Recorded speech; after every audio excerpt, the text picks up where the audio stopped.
ನೋಡ್ತಾ ಇದ್ದೀರಾ CBT Kannada TV.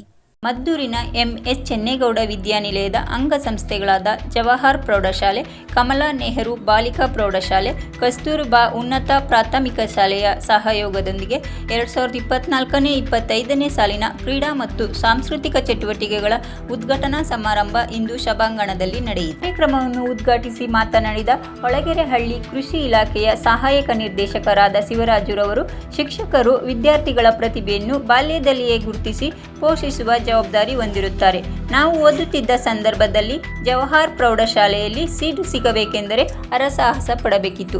ಇಂಥ ಶಾಲೆಯಲ್ಲಿ ವ್ಯಾಸಂಗ ಮಾಡಿದ ಪ್ರತಿಯೊಬ್ಬರೂ ಒಂದೊಂದು ಕ್ಷೇತ್ರದಲ್ಲಿ ಸಾಧನೆಗೈದಿರುವುದು ಈ ಸಂಸ್ಥೆಯ ಹೆಮ್ಮೆ ಎಂದು ಪ್ರಶಂಸೆ ವ್ಯಕ್ತಪಡಿಸಿದರು. ಶಾಲೆಯ ವಿದ್ಯಾರ್ಥಿಗಳಿಗೆ ಸಮವಸ್ತ್ರ ವಿತರಿಸಿ ಮಾತನಾಡಿದ ಜಿಲ್ಲಾ ಜಾನಪದ ಪರಿಷತ್ತಿನ ಅಧ್ಯಕ್ಷರಾದ ಶ್ರೀ DP ಸ್ವಾಮಿಯವರು, ಯಾರು ಶಿಕ್ಷಣವನ್ನು ಪಡೆದುಕೊಂಡು ಅದರ ಜ್ಞಾನವನ್ನು ಗಳಿಸುತ್ತಾರೋ ಅವರು ಅತ್ಯಂತ ಶ್ರೀಮಂತರು.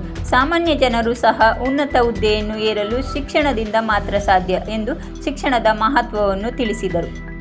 ಇರ್ಬೋದು ಅಥವಾ ಕುಪ್ಸ್ವಾಮಿ ಇರ್ಬೋದು ಅಥವಾ ಇನ್ನೂ ಒಂದಷ್ಟು ಜನ ಬಂದಿಲ್ಲ, ಎಲ್ಲರೂ ಸಹ ನಾನು ನೆನೆಸ್ಕೊಳ್ಳೇಬೇಕು. ಯಾಕೆಂತಂದರೆ ನಾವು ನಮ್ಮ ರಾಜಶೇಖರ್ ಬೇಜಾಮಕ್ಕ ಮುಕ್ತಾಯಮಲ್ಲ, ರಾಜಶೇಖರ್ ಇರ್ಬೋದು, ಎಲ್ಲರೂ ಸಹ ನಾವು ಮಾಡ್ತಕ್ಕಂಥ ಒಂದು ಸಣ್ಣ ಕಾರ್ಯಕ್ರಮದಿಂದ ಹಿಡಿದು ದೊಡ್ಡ ಕಾರ್ಯಕ್ರಮದ ತನಕನೂ ಸಹ ವಿಶೇಷವಾದಂಥ ಪ್ರಚಾರವನ್ನು ಕೊಡ್ತಕ್ಕಂಥ ಸುದ್ದಿ ಮಾಡ್ತಕ್ಕಂಥದ್ದು.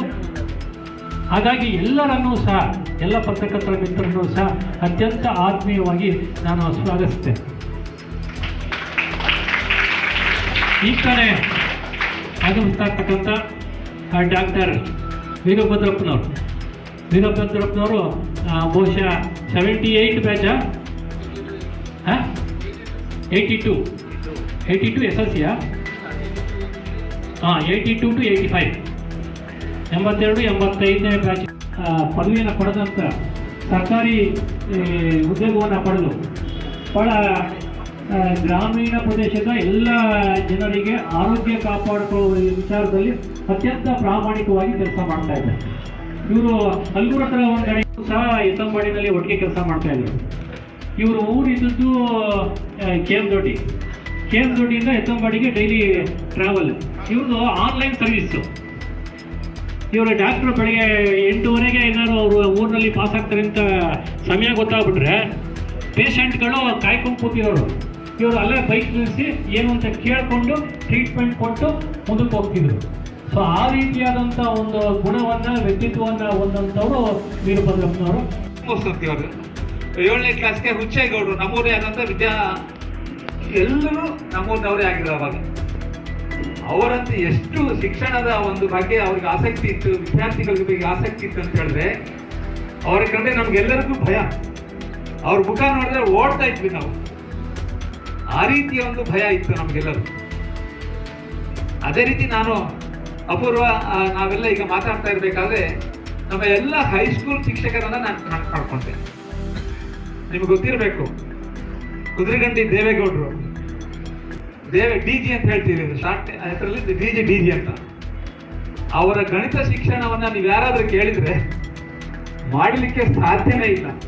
ಪಿನ್ ಡ್ರಾಪ್ ಸೈಲೆನ್ಸ್, ಒಂದು ಚೂರು ಸೂಜಿ ಬಿದ್ರೂ ಕೂಡ ಕೇಳುವಂತ ಒಂದು ವ್ಯಕ್ತಿತ್ವ. ಆ ಒಂದು ಶಿಕ್ಷಕರ ಗುಣ ಏನಿತ್ತು ಅಂತ ಹೇಳಿದ್ರೆ ಎಲ್ಲ ಶಿಕ್ಷಕರು ಅಷ್ಟೇ ಆ ರೀತಿಯ ಒಂದು ವಿಚಾರವನ್ನ ನಾವು ಅವರ ಹತ್ರಕ್ಕೆ ಪಡೆದಿರ್ತಾ ನಾವೇ ಧನ್ಯರು ಅಂತ ಹೇಳಲಿಕ್ಕೆ ಇಷ್ಟಪಡ್ತೇನೆ. ಯಾಕೆ ಅಂತ ಹೇಳಿದ್ರೆ ಆ ರೀತಿಯ ಒಂದು ಶಿಕ್ಷಣವನ್ನ ನಮಗೆ, ಆ ಮೌಲಿಕ ಶಿಕ್ಷಣ.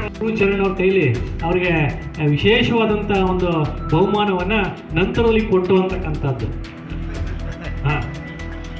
ಎಷ್ಟೋ ವರ್ಷದ ನಂತರ, ಬಹುಶಃ 20 ವರ್ಷದ ಮೇಲಾಗಿದೆ, 20-25 ವರ್ಷ ಆಗಿದೆ ಕೊಟ್ಟು ಅಂತಕ್ಕಂಥದ್ದು.